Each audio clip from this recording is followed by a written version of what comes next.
বই প্রকাশিত হয়েছে ঝিনকন্যা ও ব্ল্যাক ফরেস্ট।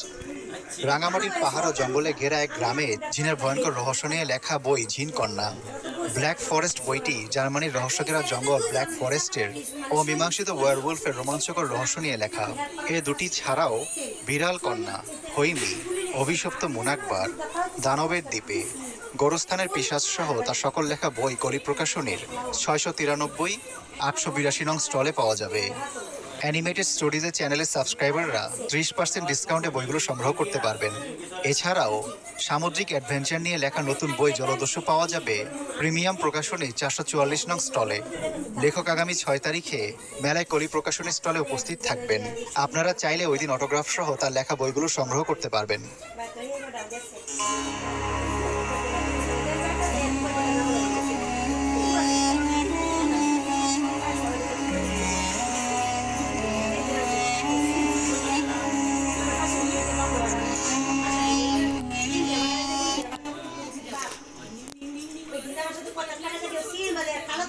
পুরাতন বা পরিত্যক্ত জমিদার বাড়ি, পরিত্যক্ত নীলকুঠি কিংবা ভৌতিক খেতাবপ্রাপ্ত বাড়িগুলো বরাবরই জিতুর কাছে আকর্ষণীয় মনে হয়। এইসব জায়গায় ঘুরতে যাওয়া কিংবা রাত কাটানোই তার নেশা। এই সমস্ত হন্টেড জায়গা খুঁজে বেড়ানো যেন তার দৈনন্দিন কাজের মধ্যেই পড়ে। এমন জায়গা খুঁজতে খুঁজতেই অপরিচিত একজন আগন্তুকের কাছ থেকে শুনল কানুর গোরস্থান নামের এক জায়গার কথা।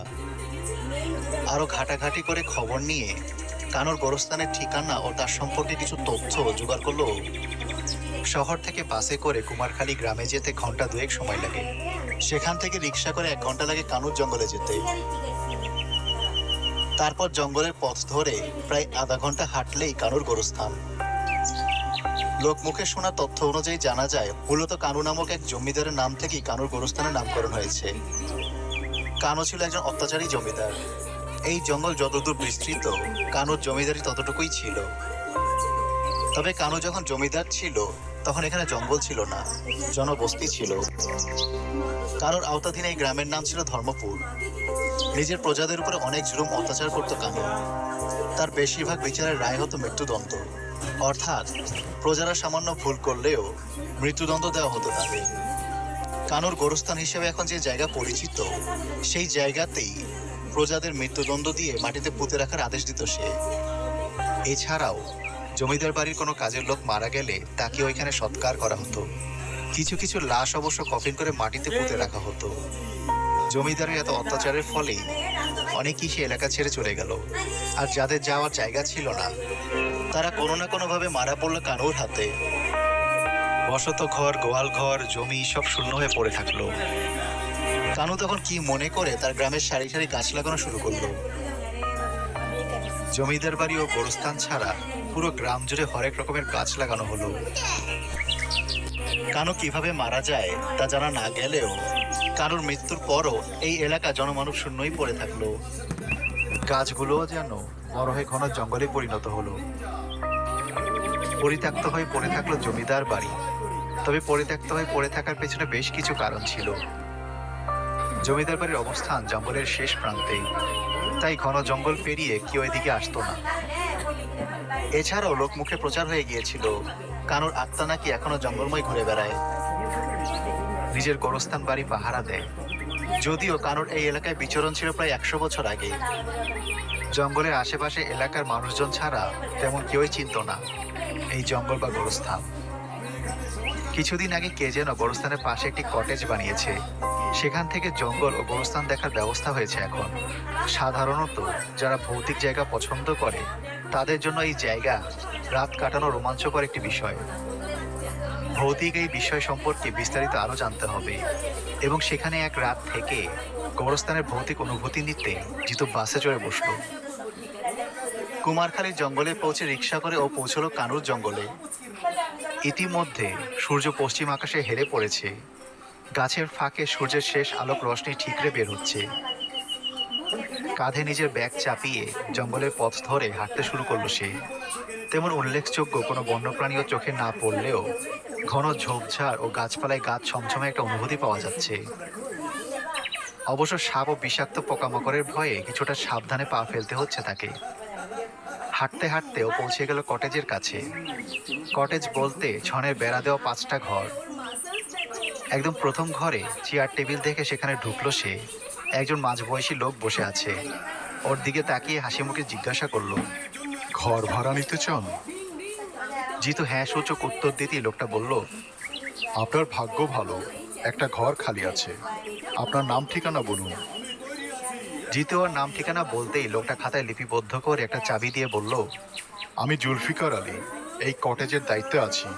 আমি ছাড়া অবশ্য আর কেউ নেই দায়িত্বে। আপনার যখন যা দরকার আমাকে বলবেন। এখানে খাবারের ব্যবস্থা আছে? হ্যাঁ আছে, আমিই রান্না করি। জিতু আচ্ছা বলে ভাড়া মিটিয়ে দিয়ে নিজের ঘরে আসলো। ঘরে একটা দরজা ও একটাই জানালা। জানালা দিয়ে বাইরে তাকাতেই ওর চোখে পড়লো কানুর গোরস্থান। গোরস্থানের পশ্চিম পাশে পুরাতন দোতলা জমিদার বাড়িটা ঠায় দাঁড়িয়ে আছে। জিতু আর ব্যাগ কাঁধ থেকে নামিয়ে বিছানার উপর রাখতেই জুলফিকার আলী দরজায় এসে উকি দিল। তার হাতে একটা হারিকেন। ওর দিকে তাকিয়ে বলল, এখানে বিদ্যুৎ নেই, তাই হারিকেনই অন্ধকারে ভরসা। রাতে খাবার সময় আমার ঘরে চলে আসবে। খাবারের ব্যবস্থা সেখানেই। তুমি করেই বললাম, বয়সে তুমি আমার ছোট হবে তাই। আরে সমস্যা নেই। রাতে গোরস্থানের জমিদার বাড়িতে যাওয়ার অনুমতি আছে? এখানে তো আসেই ভূত প্রেমীরা, তাই রাতে যদি ঘুরতেই না পারো তাহলে ভৌতিক অনুভূতি কিভাবে নেবে? দিনের বেলায় তো আর রাতের অনুভূতি পাবে না। কিছুক্ষণ বিশ্রাম নিয়ে আমার ঘরে আসবে, বাকি গেস্টরাও আসবে। সেখানে কিছু নিয়মকানুন বলে দিব, তারপর সারা রাত ঘুরতে পারবে, কোনো সমস্যা নেই। জুলফিকার আলী কথা শেষ করে চলে গেল। জিতু ফ্রেশ হয়ে কিছুক্ষণ বিশ্রাম নিয়ে রিসিপশন কক্ষে আসলো। 3 ঘরে মোট 4 জন গেস্ট। ওর আগেই অন্যান্য গেস্টরা এসে হাজির হয়েছে। এক জোড়া দম্পতি, আর বাকি 2 জন জিতুর মতোই একা। জিতু সহ মোট 5 জন এসেছে এই কানুর গোরস্থানে। আমি মূলত কানুর বংশের উত্তরসূরি, যদিও বর্তমানে আমার তেমন আত্মীয় স্বজন নেই। উত্তরাধিকারী সূত্রে এই জায়গার মালিক আমি। আপাতত জীবিকা নির্বাহের জন্য এখানে কটেজ বানিয়েছি। এটাই আমার আয়ের উৎস। আর আপনারাই আমার কটেজের প্রথম কাস্টমার, তাই আপনাদের যাতে কোনো সমস্যা না হয় সেদিক নিশ্চিত করাই আমার কাজ। আপনারা সারা রাত গোরস্থান ও জমিদার বাড়ি ঘুরে দেখতে পারবেন। এখানে যেহেতু বিদ্যুৎ নেই, তাই আমি সবাইকে একটা করে হারিকেন দিব। তবে জমিদার বাড়ির পশ্চিম পাশে একটা তালাবদ্ধ ঘর আছে, সে রুমে যাওয়া যাবে না। আমিও অবশ্য জানি না সে ঘরে কি আছে, তবে পূর্বপুরুষদের কাছ থেকে শুনেছি ওই রুম নাকি অভিশপ্ত। এছাড়া আর অন্য কোনো ঝামেলা নেই। তবে একটু সাবধানে পা ফেলবেন, বুঝিনি তো জঙ্গলি পরিবেশ, বিষাক্ত পোকামাকড় সাপ থাকতে পারে। সবাই জুলফিকার আলীর কথায় সায় জানিয়ে হারিকেন হাতে বেরিয়ে পড়ল। অবশ্য এই ফাঁকে বাকিদের সাথে পরিচিত হয়ে নিল জিতু। দম্পতির নাম রাফসান মারিয়া। বাকি 2 জন মারুফ ও তুষার। পরিচয় পর্ব শেষে যে যার মতো বেরিয়ে পড়ল। আনুমানিক 3 থেকে 4 কিলোমিটার জায়গা জুড়ে বিস্তৃত কানুর গোরস্থান। তার পশ্চিম পাশে জমিদার বাড়ি। সবাই প্রথমে জমিদার বাড়ির দিকে ছুটল। জিতু অবশ্য প্রথমে গোরস্থান ঘুরে দেখার সিদ্ধান্ত নিল। হারিকেন হাতে অন্ধকারে পুরনো গোরস্থানে একা সে। ভাবতেই যেন গা শিরশির করে উঠল তার। গোরস্থানের উপর দিয়ে হাঁটার সময় ওর মনে পড়তে লাগলো সেই সব অসহায় মানুষদের কথা, যাদের মৃত্যুদণ্ড দিয়ে এখানে পুঁতে দেওয়া হয়েছিল। কত যন্ত্রণা আর কষ্ট পেয়ে মারা গেছে তারা। তাদের কিছু হাড্ডি হয়তো এখনো মাটি খুললে পাওয়া যাবে। গোরস্থানের উত্তর পাশে সারিবদ্ধভাবে কিছু কফিন রাখা হয়েছে। কিছু কিছু কফিনে মৃতদের নাম দেওয়া আছে, আবার কিছু কিছু কফিনে অবশ্য নেই, হয়তো অনেকদিন আগের লেখা, তাই মুছে গেছে। কিন্তু এতগুলো কফিনের মধ্যে কোথাও কানু জমিদারের নাম খুঁজে পেল না সে। তাকে কি এই গোরস্থানে সমাধিস্থ করা হয়নি, নাকি তার নামটাও কফিন থেকে কালের পরিক্রমায় হারিয়ে গেছে? নিজেই নিজেকে প্রশ্ন করলো সে। হয়তো জুলফিকার আলী জানতে পারেন। এখন মনে যখন জিতু এসব নিয়ে ভাবছে, তখনই কে যেন ওর নাম ধরে ডাকলো। পেছনে তাকিয়ে দেখলো তুষার দাঁড়িয়ে আছে।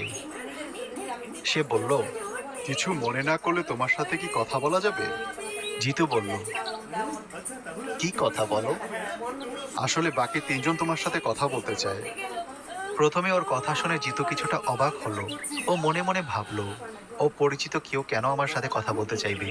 তবে তৎক্ষণাৎ নিজেকে সামলে নিয়ে জিজ্ঞাসা করলো, তারা কোথায়? জমিদার বাড়ির ভেতরে। আমার সাথে কি কথা থাকতে পারে তাদের? ভয়ের কিছু নেই। আসলে আমরা সবাই মিলে একটা সিদ্ধান্ত নিতে চাই। কিছুটা কৌতূহলী হয়েই তুষারের পেছনে হেঁটে জমিদার বাড়িতে ঢুকলো জিতু। উঠান পার হলেই 3টা কক্ষ, সেগুলো দরজা অবশ্য খোলা, অর্থাৎ ভেতরে গিয়ে দেখা যাবে। কিন্তু মারুফ, মারিয়া ও রাফসান অন্য একটা কক্ষের সামনে দাঁড়ালো। সেই রুমের দরজায় তালা ঝুলছে। জুলফিকার আলী এই রুমের কথাই তখন বলছিল। জিতু ওদের সামনে গিয়ে দাঁড়াতেই রাফসান বলল, আমরা 4 জন মিলে সিদ্ধান্ত নিয়েছি এই রুমে তালা ভাঙবো, ভেতরে ঢুকে দেখবো এমন কি আছে এই রুমে যা জন্য এখানে যাওয়া নিষেধ। ভৌতিক বাড়িতে এসে যদি অ্যাডভেঞ্চারই না করি তাহলে তো লাভের লাভ কিছুই হবে না। তুমি কি আমাদের সাথে থাকবে? জিতু রাফসানের কথা শুনে বলল, কিন্তু এতে যদি আমাদের কোনো ক্ষতি হয়, তাছাড়া জুলফিকার সাহেব যদি দেখে ফেলেন তাহলে হয়তো রেগে যেতে পারেন। তিনি ঘুমিয়ে পড়লে আমরা তালা ভাঙবো। জিতু কিছু বলতে যাবে সে সময় জুলফিকার আলী আসলো। তাকে দেখেই সবাই চুপ হয়ে গেল।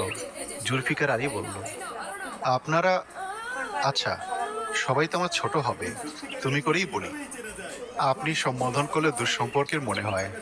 চলো তোমাদের জমিদার বাড়িটা ঘুরিয়ে দেখাই, কারণ আমার সব রুম সম্পর্কেই ধারণা আছে। ওরা সবাই একসাথেই রুমে ঢুকলো। ভেতরে কারুকাজ করা খাট, টেবিল, পানদানি, টেবিলের উপরে পিতলের জগ, পেয়ালা রয়েছে। ওরা নিচতলায় 3টা রুমেই ঘুরে ঘুরে দেখলো। হারিকেনের আলোতে পুরনো জমিদার বাড়িতে হাঁটতে সবার কিছুটা হলেও গা ছমছম করছে। অবশ্য এরকম অনুভূতি পাওয়ার জন্যই তো ওরা এখানে এসেছে। তোমরা ঘুরে দেখো, আমি যাই। আমার আবার তাড়াতাড়ি ঘুমানোর অভ্যাস। তবে কোনো সমস্যা হলে আমাকে অবশ্যই ডাকবে। ঠিক আছে, আপনি গিয়ে শুয়ে পড়ুন, কোনো প্রয়োজন হলে আমরা আপনাকে জানাবো। জুলফিকার আলী জমিদার বাড়ি থেকে বের হয়ে গেলেন। তুষার তার পেছনে পেছনে দরজা পর্যন্ত গেল। জুলফিকার আলী নিজের ঘরে পৌঁছানো আগ পর্যন্ত ও দাঁড়িয়ে থাকলো। তারপর দ্রুত ছুটে এসে বলল, জুলফিকার সাহেব ঘরে ঢুকে গেছেন, এবার আমরা আমাদের কাজ করতে পারি। মারুফ বলল, এখন না, তালা ভাঙার শব্দ শুনে তিনি চলে আসতে পারেন। আমাদের কিছুক্ষণ অপেক্ষা করা উচিত। তিনি ঘুমিয়ে পড়লেই আমরা তালা ভাঙবো। সবাই ওর কথায় সায় জানালো। জিতু বলল, তাহলে আমি বরং কিছুক্ষণ গোরস্থানে ঘুরে আসি, ওই দিকটা বেশি টানছে আমাকে। রাফসান ওর কথা শুনে বলল, আমরাও গোরস্থান থেকে ঘুরে আসি। জুলফিকার সাহেব ঘুমানোর আগ পর্যন্ত আমরা ওখানেই থাকবো। ওরা 5 জন একসাথে গোরস্থানের দিকে রওনা দিল। চারপাশে নিকষ কালো অন্ধকার। রাতের এই অন্ধকারটা কেমন যেন অশুভ মনে হচ্ছে। কয়েকটা পেঁচার ডাক শোনা গেল। দূর জঙ্গল থেকে কোনো একটা প্রাণীর অসহায় ডাক ভেসে আসছে। রাত গভীর হচ্ছে ধীরে ধীরে। প্রায় 1 ঘন্টা পরে ওরা জমিদার বাড়িতে ফিরে আসলো। রাফসানের পেছনে বাকি 4 জন এসে দাঁড়ালো তালাবদ্ধ ঘরের সামনে। মারুফের হাতে একটা ছোট্ট লোহার দণ্ড, সেটা তালার ফাঁকে ঢুকিয়ে দিল তুষার। তারপর রাফসান ইট দিয়ে জোরে জোরে আঘাত করলো দণ্ডটাকে। কয়েকবার আঘাতের পর ঠাস করে শব্দ হলো। তালাটা ভেঙে গেছে। রাফসান এক টানে দরজাটা খুলে ফেললো। ভেতর থেকে যেন একটা কোমল বাতাস বেরোয় এলো। জিতু তাতে অশুভ কিছু সংকেত পেল, তবে আপাতত কিছু বলল না। সবাই একসাথে রুমে ঢুকলো।